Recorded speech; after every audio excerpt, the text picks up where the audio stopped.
I'm Brandon Amoroso, and this is the D2Z podcast, building and growing your business from a Gen Z perspective.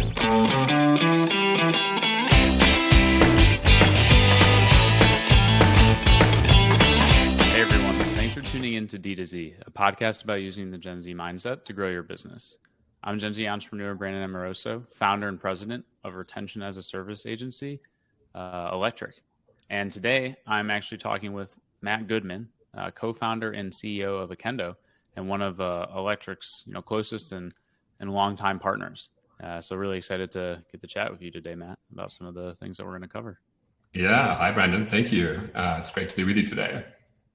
So before we jump into some of the topics that we wanted to get through today, can you give everybody just a quick sort of background on yourself? Yeah, absolutely.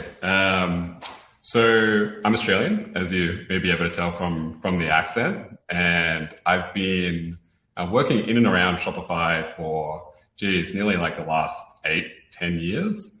Always been working in digital around SaaS, and Okendo as a company is really the iteration of a previous company that I started, which was all around video content, primarily for online retailers.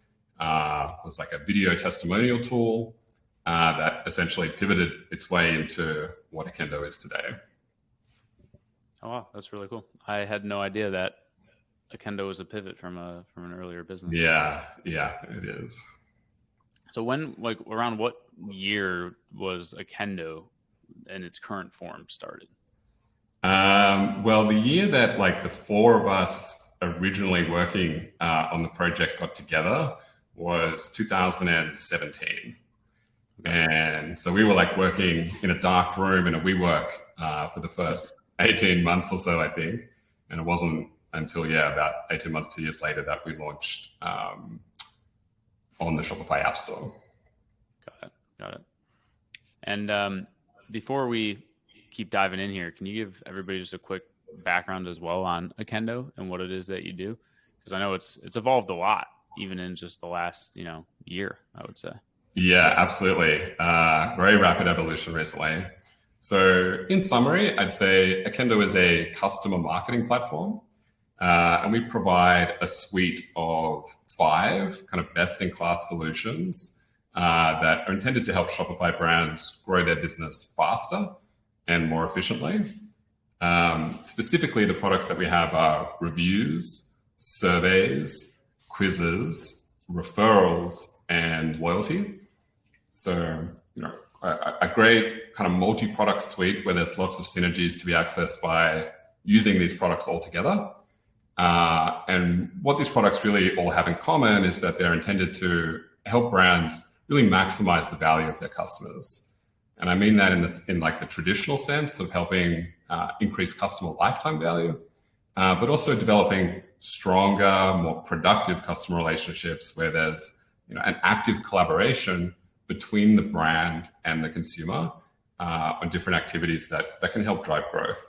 So whether that's leaving reviews, sharing UGC, referring friends, those sort of things that can actually directly drive growth and move the needle for a brand.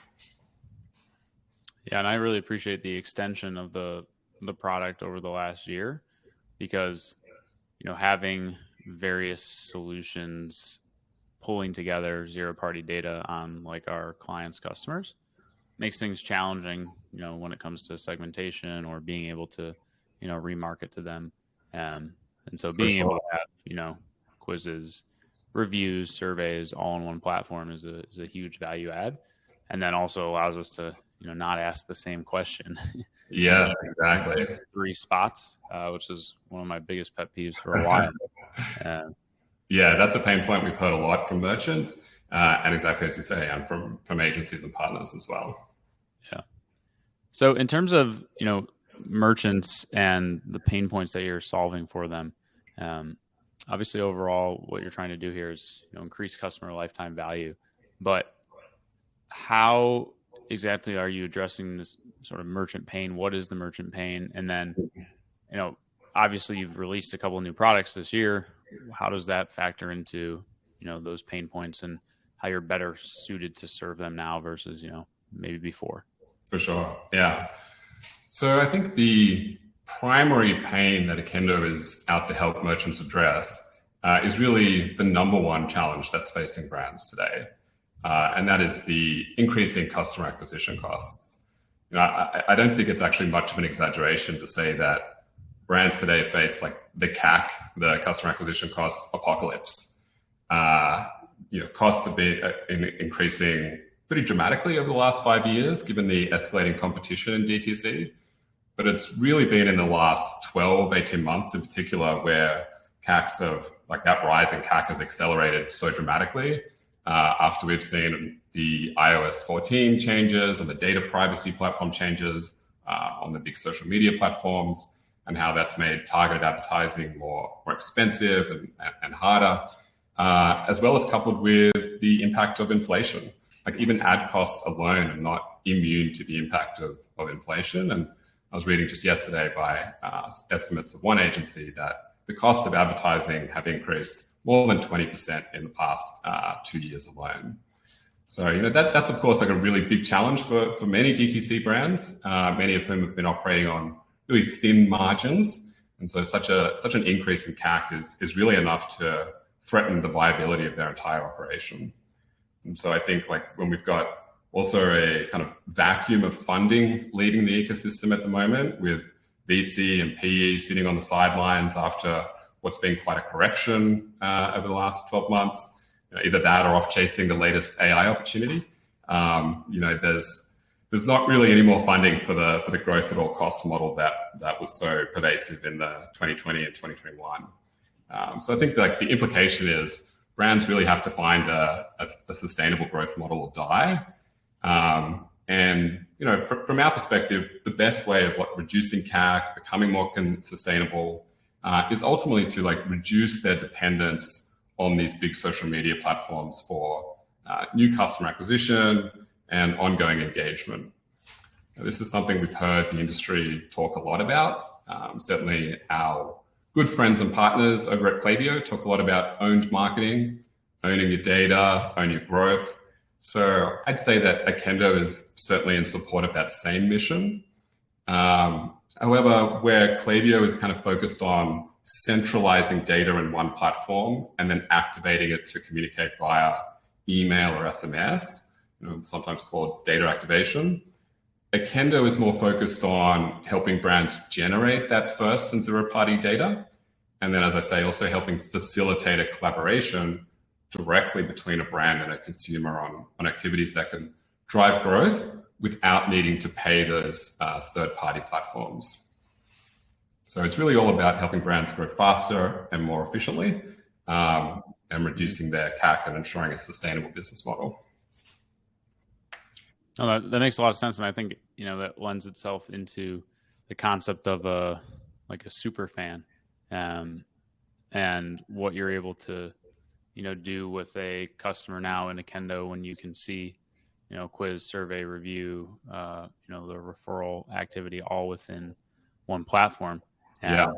But what does a super fan mean to you, and subsequently why should brands actually care about these super fans? Because costs continue to rise in your traditional advertising, acquisition channels, but super fans are a way to leverage and think about acquiring customers in a different light.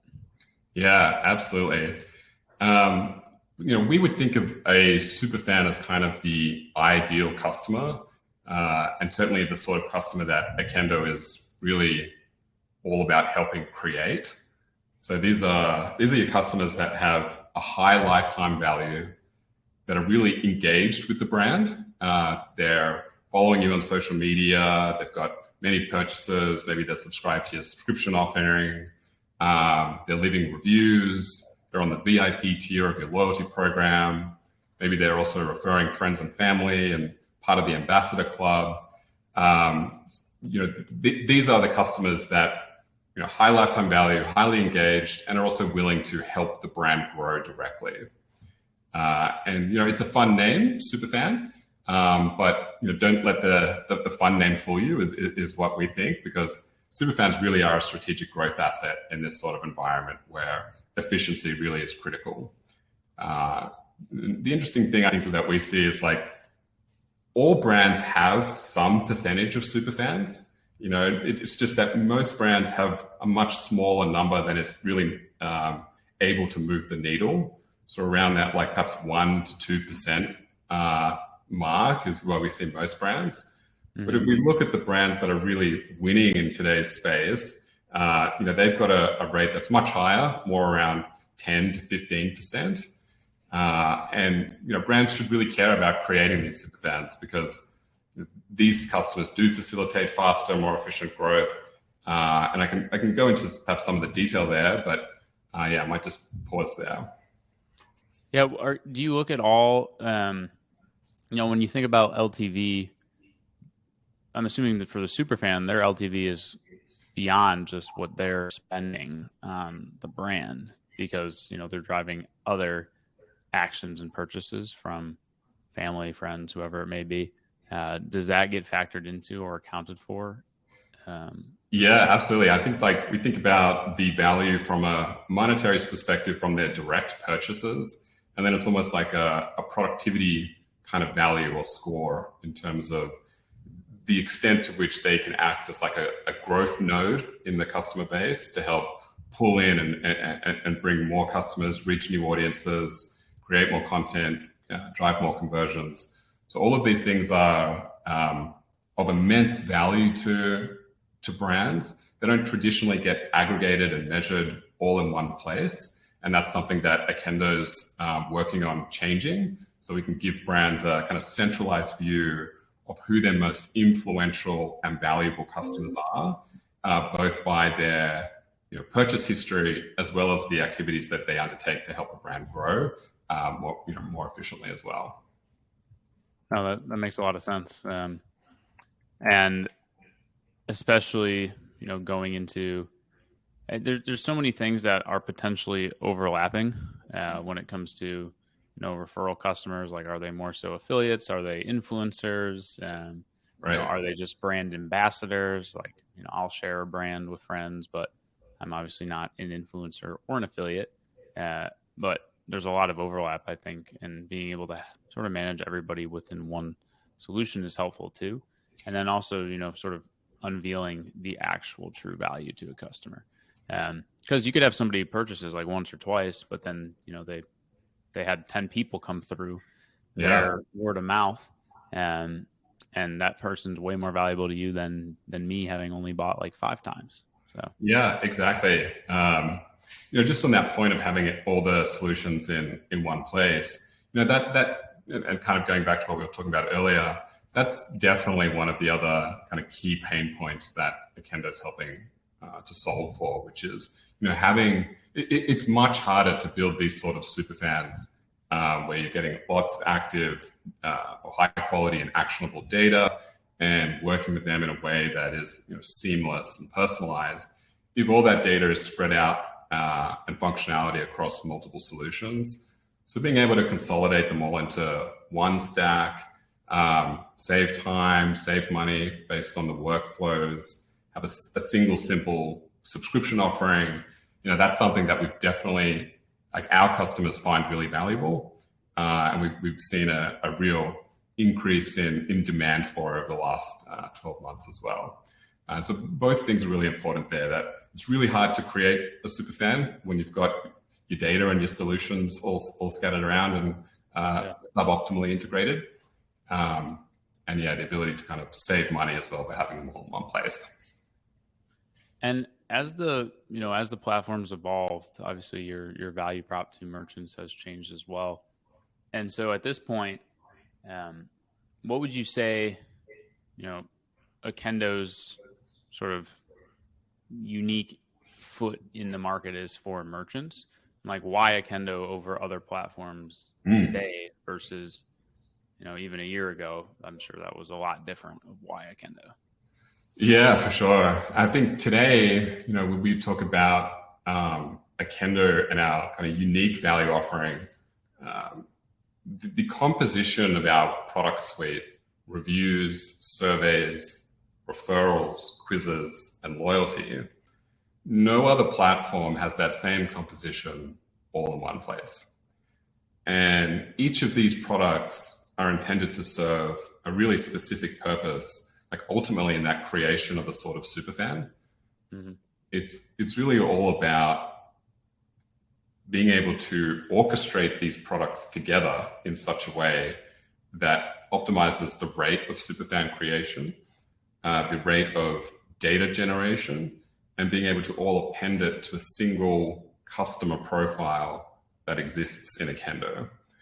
We know, brands are continuing to use Klaviyo, perhaps in particular, for their kind of ultimate data source. But in this process of generating data, being able to have it a customer profile all in one place, where, as you said before, you don't have to ask the same question twice. You can continue building on profile enrichment.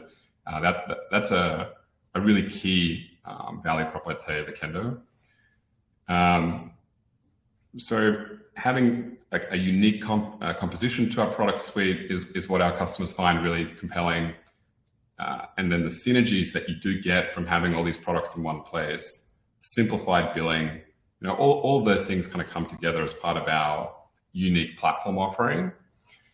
Otherwise, I'd also point to things like, we refer to love-in, not lock-in, which basically means we're not interested in locking brands into lengthy, kind of non-negotiable contracts.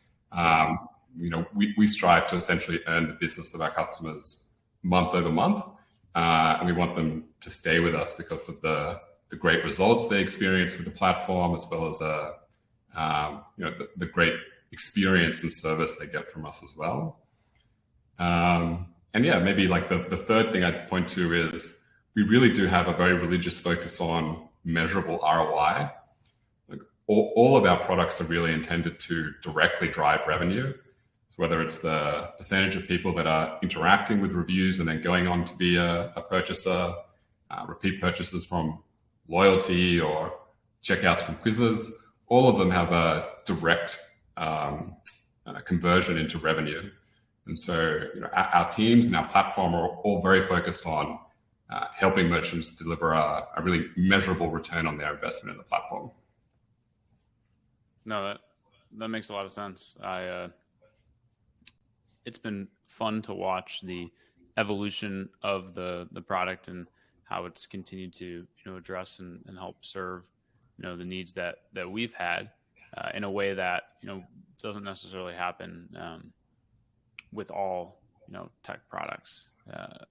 And so I literally every release I'm like, oh, this is addressing something that we had an issue with in the past. Yeah.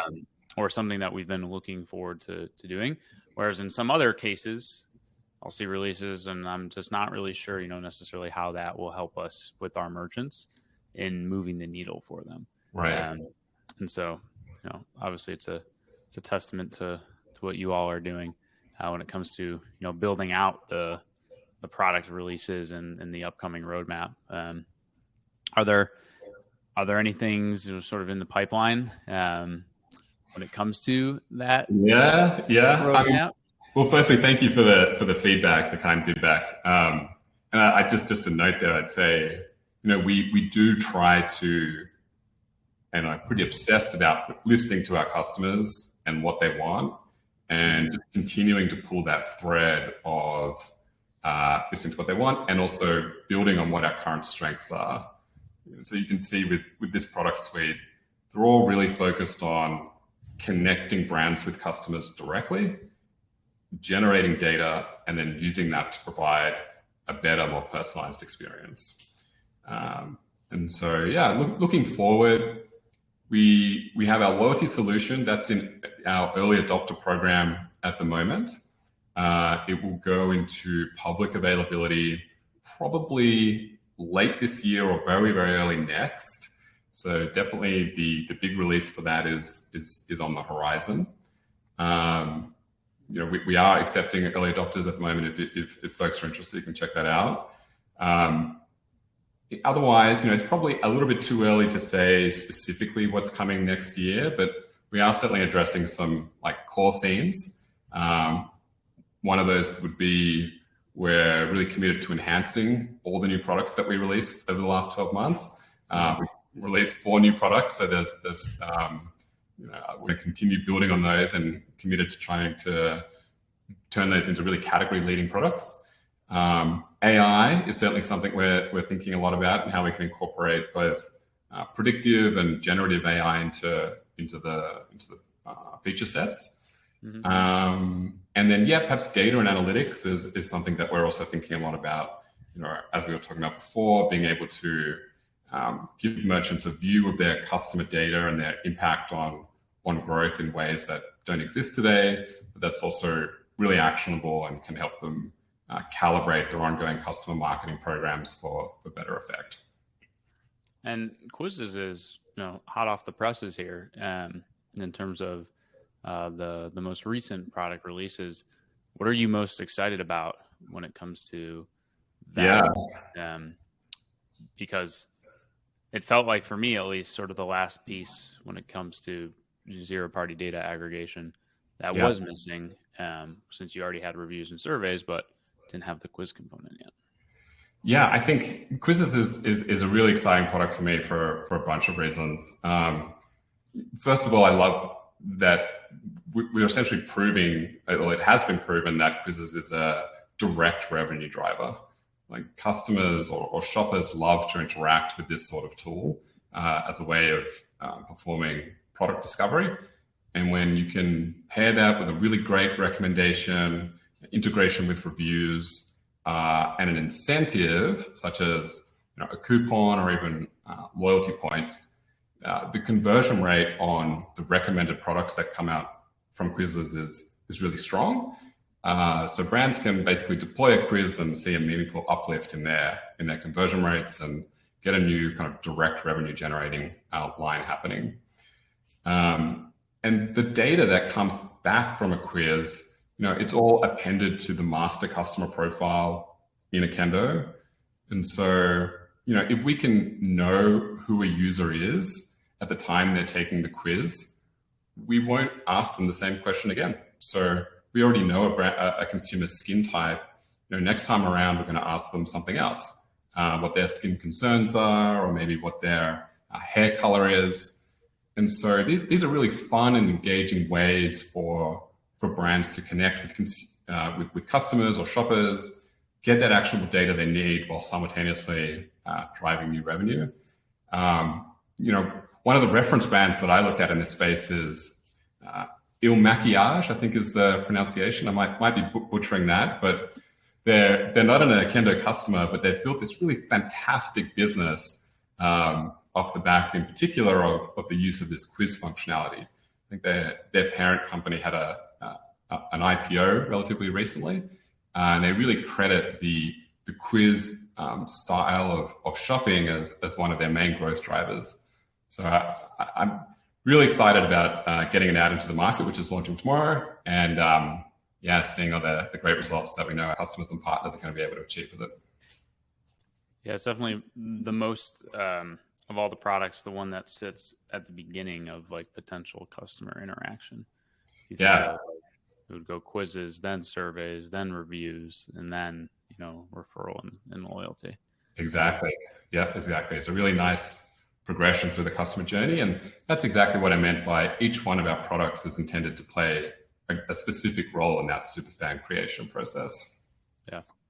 Well, outside of the product itself, as somebody who has built a high growth, tech startup, what are the things that you didn't expect that have come up over the last 6 years?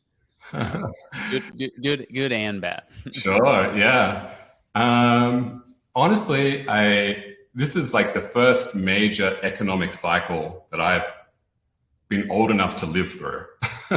So I think that's probably the first thing. I didn't realize we were living through such a specific time period between 2020 and the end of 2021, or around there. So being able to having to dramatically course correct, I suppose, during these kind of black swan events and the end and start of a new cycle, I think has definitely been a learning experience for me.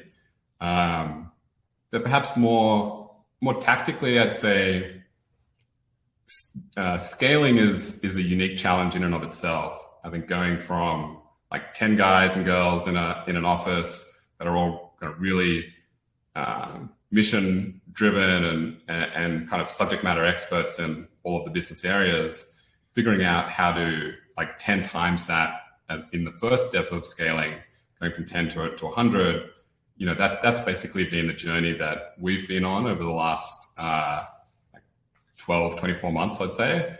And that, it's got unique challenges that I hadn't lived through before, and scaling culture, scaling process. These are definitely fun, but challenging experiences that I suppose come along with growing a business. Yeah.